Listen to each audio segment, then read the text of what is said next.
Welcome to the show. I'm Maggie. I'm Mike. We are friends on fire. And we are on a mission to get friends to talk about money.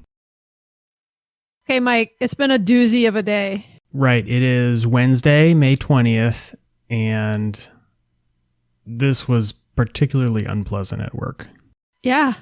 Today was rough. We both work at the same company, and we work in the travel industry, and we went through some pretty heavy furloughs today. So we've spent the past couple months doing a lot of topics related to coronavirus and financial and economic impacts.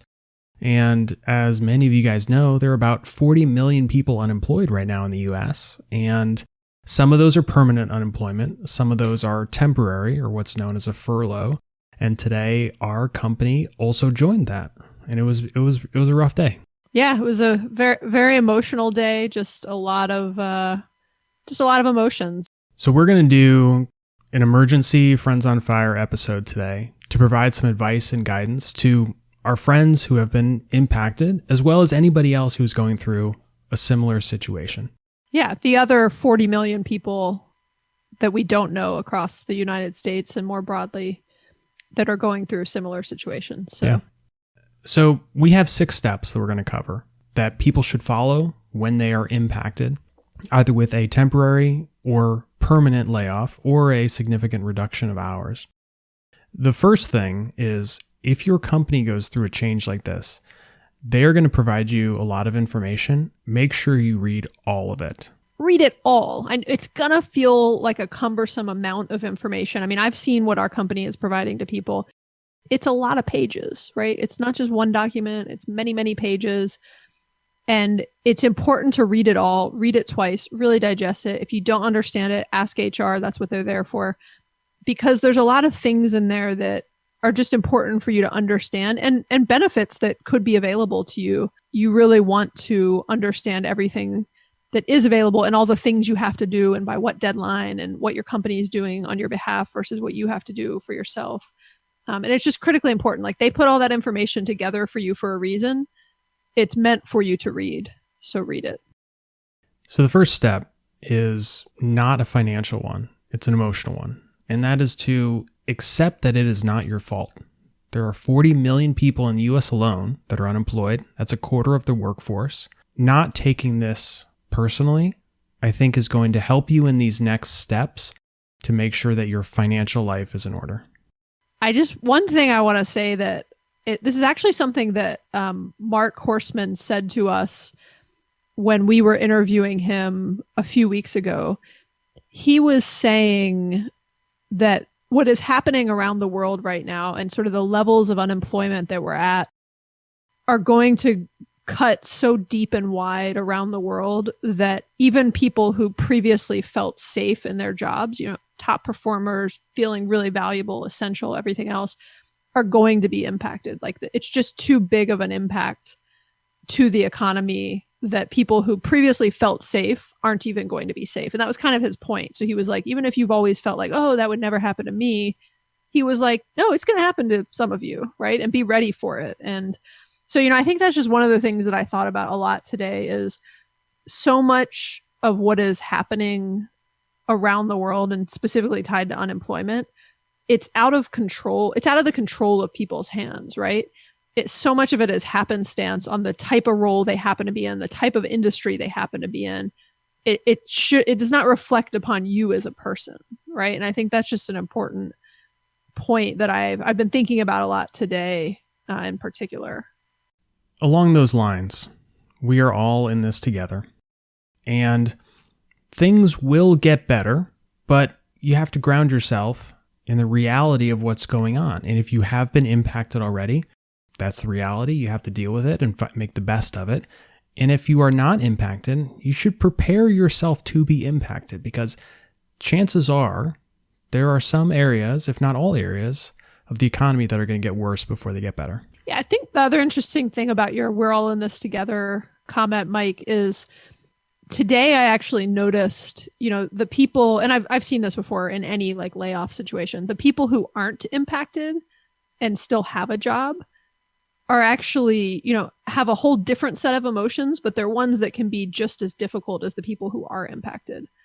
And I think, I've heard people say some things today that were actually incredibly heartwarming around the idea of feeling this level of responsibility and commitment to help get us through this time and get the company on the other side of, what's happening with, the recession and everything else, so that the company will be strong, so that the people who are furloughed can come back. Right. And I just thought that was an interesting point, because even the people who are impacted and might have it might make it easier to emotionally accept when they hear things like 40 million people around the US alone are unemployed. Just even thinking about like the people who are sort of quote left behind and still have their job, I think, just feel a lot of like survivor's guilt and similar anxiety and emotions around their situation. It's not a financial stress. It's now like a workload stress that they're feeling. What's number 2, Mike? Number 2, and this is not just a plug for our podcast, but episode number 22, we talked about living like you lost your job already when the economic impacts first started to materialize. And we still believe that. So whether or not you are impacted now or could be impacted in the future, you should change your lifestyle. And so there was really kind of like 3 main takeaways. There was build an emergency fund right now, stop spending money as best you can, like right now, and reevaluate all your lifestyle commitments. And you should do all those things. Yeah, like you should do all those things right now. Yeah. Like tonight. That was the theme of what you just said, like right now, like tonight. Yeah, you picked up on the pattern. Maybe give yourself a beat, take a beat, do it tomorrow if you need to, but pretty soon. Yeah, I think, Mike, the number one thing in there, like the thought of building an emergency fund while somebody has just lost their job or furloughed, I get that that's difficult.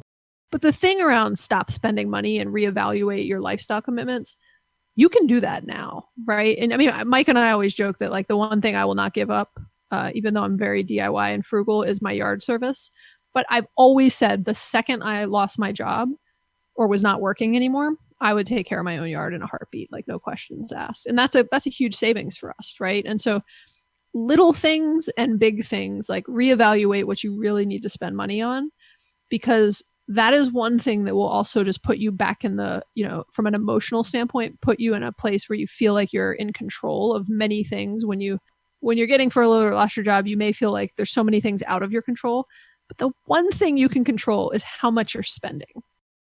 So step number 3 is to immediately file for unemployment insurance or understand if your company is going to file on your behalf. And look, I don't know all the details and nuances of this, but Mike did a lot of research and is going to kind of give some details here. So Mike, tell us about unemployment insurance. All right. So a little bit of background about what it is and how it works before we get into how it impacts you, because the application I'm super excited for you to give me the historical background of unemployment insurance. So it started in the late 1800s. I'm just kidding.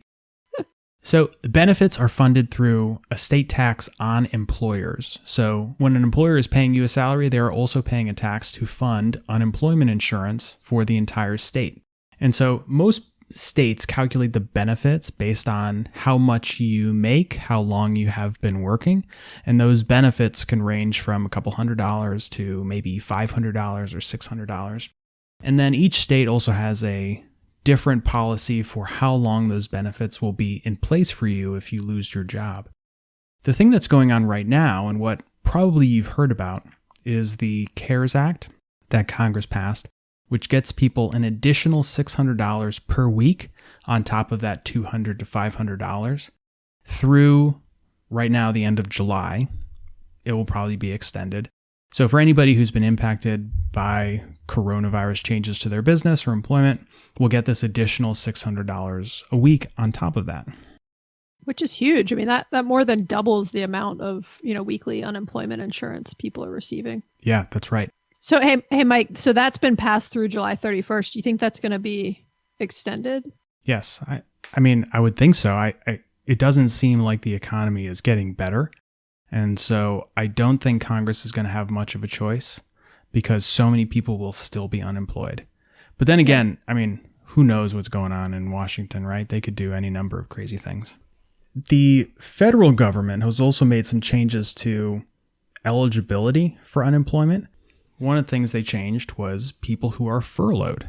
And so this is going to be of great benefit to the people that we work with, Maggie. So when your company still employs you but has reduced your hours and your pay down to zero, you are now eligible for these full unemployment benefits. Even if they reduce it partially, you're still eligible, right? Yeah, that's right. Okay. And then there's a number of other situations. So your company has temporarily stopped operations. If you are quarantined and can't go to work, if you have to leave your job because there's a risk of being infected, there are a number of different things which will make you eligible for unemployment. If it's unclear to you if you're eligible, go to your state's unemployment website. All of this information will be there for you. I was looking at the Georgia one, and there's FAQs. It is very clear how this works. It is not meant to be confusing. It is meant to help people. And so the websites are set up that way. The other thing, and I alluded to this earlier, is back to what we said in the very beginning, understand how your company is approaching a furlough, being laid off, et cetera. Because there are some companies that may have had such a, bulk situation or large scale situation that they're actually going to file for unemployment on your behalf initially, versus you may need to do it yourself, and your company will tell you that. And so make sure you kind of pay attention and don't, if your company says they're going to do it on your behalf, don't go off and file on your own, because you will essentially kind of mess up the system that's in place. So Maggie, I'm interested in your thoughts on one thing, and maybe it's all changed now, but a few years ago, at least in corporate jobs that I had, I think there was a stigma about applying for unemployment benefits, that, it was something that it was kind of like beneath people. How do you feel about that? Yeah, that's interesting. I honestly had not thought about it much. I can see why there might be a stigma on it, but I think of it as, a right of a tax-paying citizen, right? So, you're paying taxes, your company's been paying taxes on your behalf, and it is benefit that is owed to you as being a part of, the system and the government that you pay taxes into. And so if I thought I was taking it from someone else per se, I guess I would have some, weird feelings about that, but it's not really the situation here. And I also think, you have to be, you kind of have to focus on what is best for you at this point. And again, I tie it all back to like, you're paying taxes, your company's paying taxes. That is what this is here for. So I don't think there should be a stigma. Do you feel like there's a stigma? Like, would you personally hesitate at all? No, I don't think so. I also think the situation has changed pretty dramatically.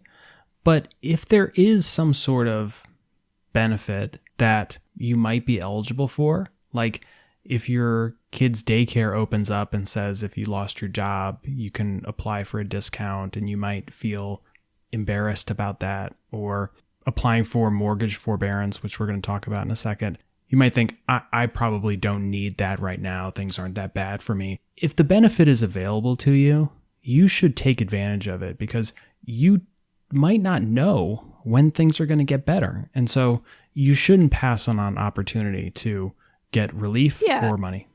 I totally agree, Mike. And I'm a firm believer that these programs are being offered for a reason, right? So if they didn't want to help people that were or weren't in a position to be able to offer, if the daycare wasn't in a position to be able to offer that refund, they wouldn't be doing it, right? And so I think all companies are coming out and doing their best to provide services and offerings to help their customer base. And look, you'll have a lot of loyalty to those companies. Like they're doing it to help people, but they're also doing it because it makes good business sense for them, and they're building customer loyalty out of it, because you now have much more fun. We'll talk about mortgage forbearance in a second, but have a much more positive, experience and view of that company when they've been patient and kind with you during a difficult time in your life.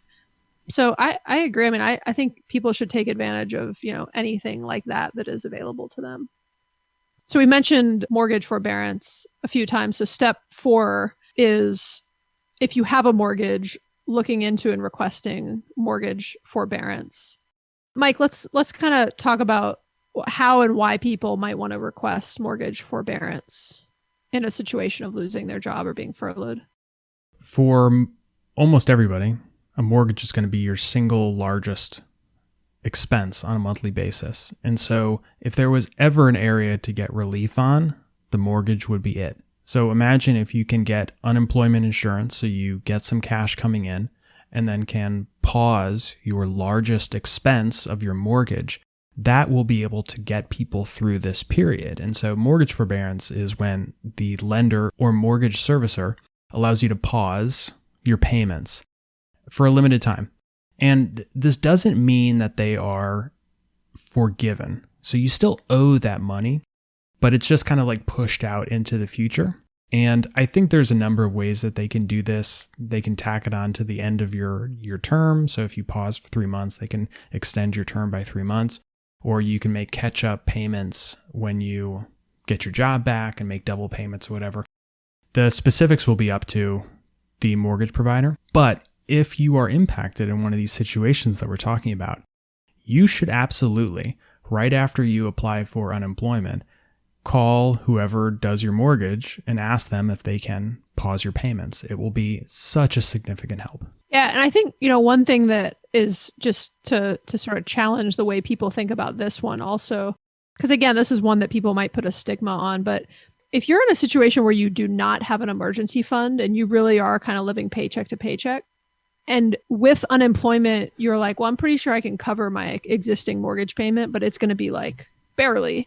And again, you have no emergency fund. This is a situation where you might want to look in, not might want to, I would suggest you look into this because it would be helpful to, in parallel paths, build up an emergency fund so that you have a little bit of a stronger financial footing. Because again, you don't know when you're going to find a job. You don't know how long the furlough is going to last, et cetera. And it is better mentally and physically in your life to have an emergency fund in place. And if pushing your mortgage, I wouldn't usually recommend pushing your mortgage out 3 months, but in this case, to create an emergency fund, I might, because it would be a good opportunity and a good kind of trade-off decision that, is personal for everyone, but it's something where you might want to get creative that if you do qualify for mortgage forbearance, even though you might think you can swing your mortgage payment, if you qualify and you don't have an emergency fund, consider that.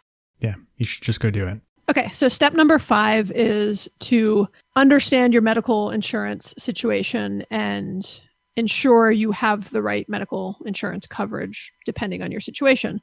For example, if you were furloughed, your company may still be offering you to be able to keep your previous medical insurance during the furlough period.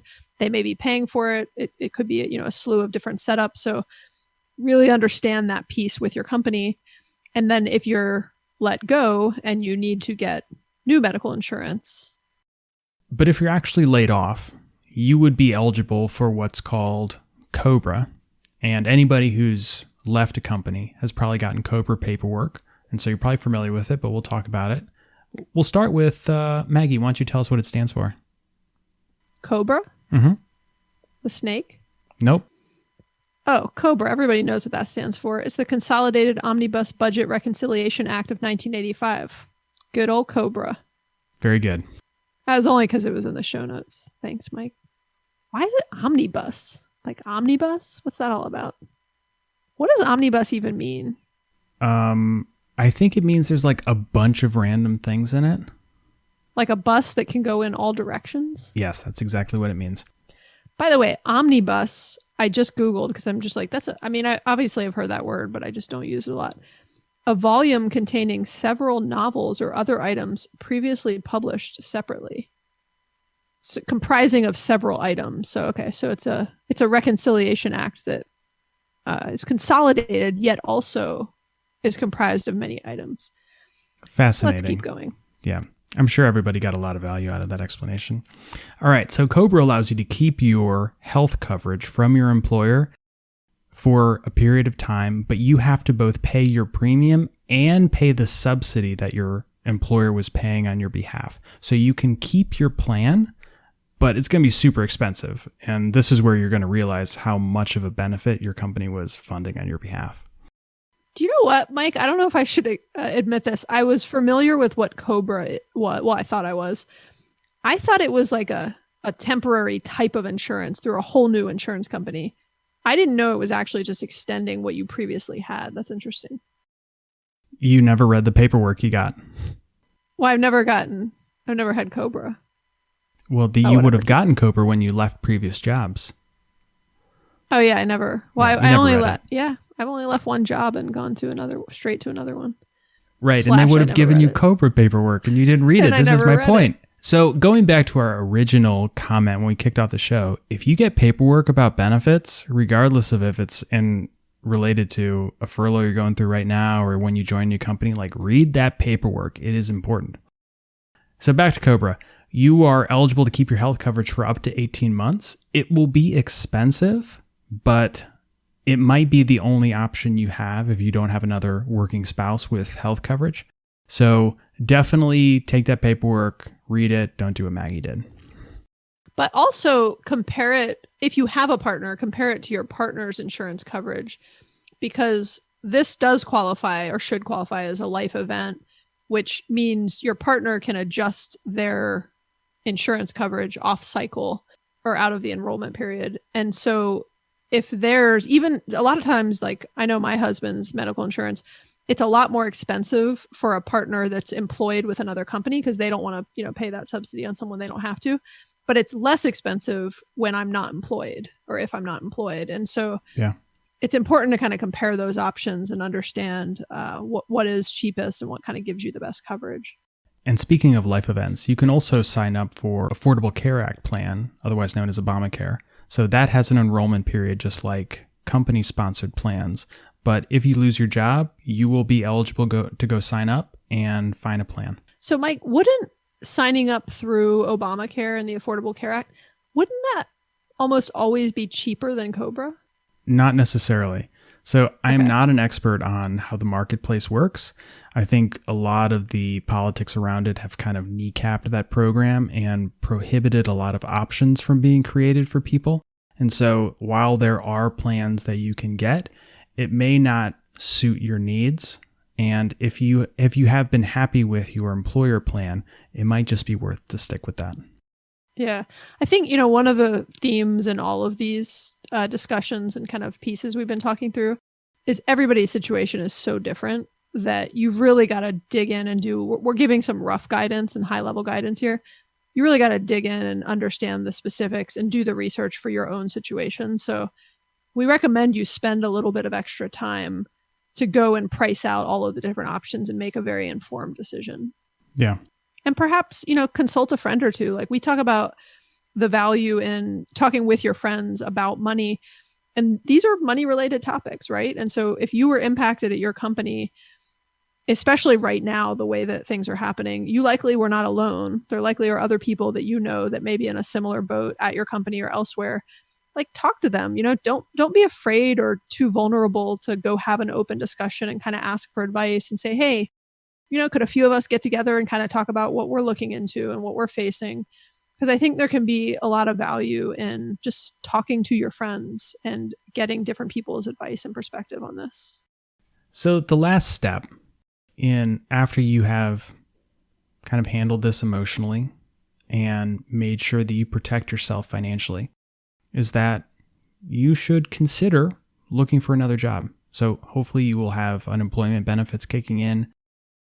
But regardless of if you are on a reduced hour workload, a temporary unemployment, or a permanent layoff, you don't know what the future holds, and you should be preparing yourself to go find new work, especially if you are not at a point when you're close to retirement and can just stop working. Yeah, I think this is one that is such a personal situation and such a personal decision, Mike. Like if you have a long runway and your spouse or partner is doing great and you could live off of one salary for a couple of years or for a year and be okay, then I think, look, you might, and you're in a furlough situation specifically, I think you might be fine riding it out and just wait and see what happens. And, a furlough is meant to be temporary. So hopefully you come back.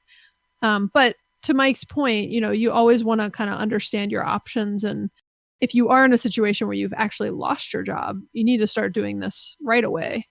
If you're in a situation where it's a temporary cutback, you need to make a personal decision on, how important that salary is to you and how you're going to be able to kind of live and survive without it for some period of time. When you start a job hunt, the first thing to understand is that right now, it is going to be very tough. So we keep talking about 40 million people unemployed. They are all looking for jobs. It is going to be competitive, and companies aren't going to be hiring in general. Most companies are on hiring freezes right now, even if they're doing okay, because they don't exactly know what's going to happen in the economic environment. So be prepared for a very tough job market. And this is, Maggie, to your point, one of the reasons why if you are temporarily unemployed or permanently unemployed, you may decide you don't want to look for a job for a period of time just because it might not be worth the effort. There might not be anything out there that you can go get. So give it some thought. But if you do decide you're going to look for a job, you should also start now, along with the other steps we've outlined.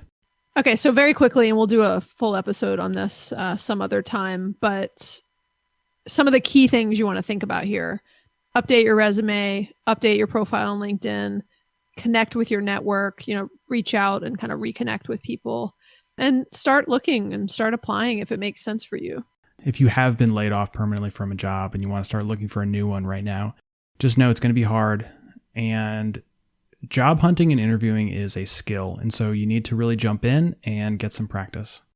Okay, let's cover our top 3 takeaways for this episode. First thing to remember is this is not your fault. Number 2, use this time to really cut your spending and reevaluate your life. We talked about this earlier on, but it's one of the most important things you can do to feel in control during a time when you might feel like there's so many things that there are so many things that are out of your control. This is one thing that is solely in your control.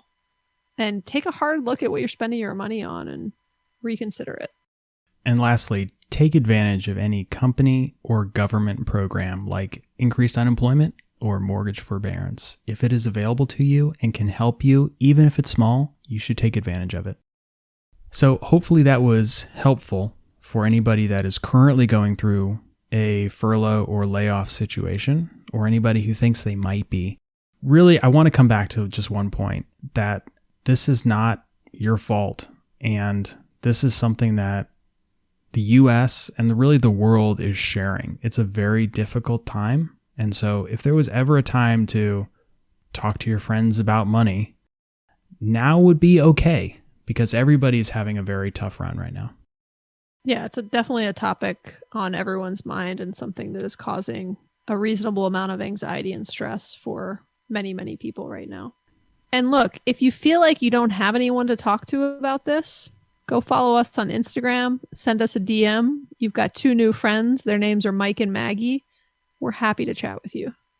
And you can give us a call. So you can give us a call or text us at 404-981-3370. If you have any questions about this topic or any other topic, we'll read on the air and answer it for you. Yeah, and we promise we respond to and interact with everybody who messages us, as long as it's a serious inquiry. I get a lot of spam. I don't respond to those, but anyone who is serious and, has a comment or a tip or a question or needs some help, we are always very responsive to. So definitely use us if it makes sense to. And with that, we'd like to wish everybody good luck, and we'll be back with another episode next week. Sounds great. Thanks, Mike. Thanks, Maggie. Bye. Bye.